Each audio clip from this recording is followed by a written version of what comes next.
Hello সবাইকে, আজকে সকলের একটা স্মৃতি হিসাবে একটা রেসিপি নিয়ে এসেছি। হ্যাঁ, ঠিকই ধরেছো, সেই ছোট্টবেলায় সজনের ফুল ভাজা খেতে যে কি অপূর্ব লাগতো, তার থেকেও বেশি ওই যে রাস্তার কোলে কোলে সকলে মিলে সকাল হতে না হতেই ফুলগুলো কোড়াতে বেশ মজা লাগতো। সেসব দিনগুলো তো আর ফিরে আসবে না, সত্যি খুব মিস করি। তবে যাই হোক, আমি একটু ছোট্ট করে রেসিপিটা শেয়ার করছি তোমাদের কাছে। ফার্স্টে দেখো উনুন ধরিয়ে দিয়েছি, দিয়ে কড়াই বসিয়ে কড়াই দিয়েছি সর্ষের তেল, কাঁচা পেঁয়াজ আর দিয়েছি কাঁচা লঙ্কা। বেশ ভালো করে একটু ফ্রাই করে নেবো কিছুক্ষণ।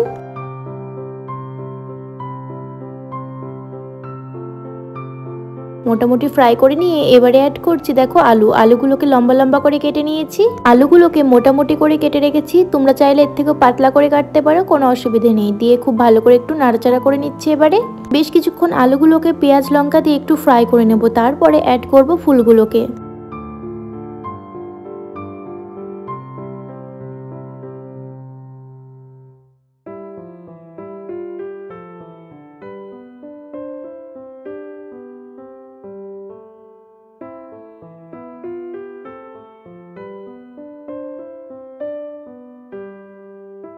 তো মোটামুটি আলুগুলোকে অনেকক্ষণই ফ্রাই করে নিলাম। এবারে অ্যাড করব ফুলগুলোকে।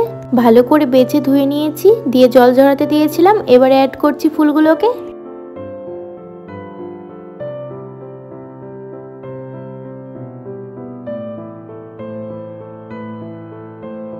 এই যে দেখতে পাচ্ছ এতগুলো ফুল দিলাম, দেখবে একদম এক মুঠো হাতের মতো হয়ে যাবে। কি আর করা যাবে বলো, গাছ থেকে তো আর পেরে নেওয়া যায় না। সজনে ডাঁটাও যে খুব ভালো লাগে খেতে, আর ওই অপরাধ করা যায় না, গাছ থেকে পারলে ধরে বেঁধে রাখবে। যতটুকু পেরেছি ততটুকু কুড়িয়েছি। তারপরে দেখো হলুদ আর লবণ অ্যাড করে দিয়ে ভালো করে এবার নাড়াচাড়া করে ফ্রাই করে নেবো।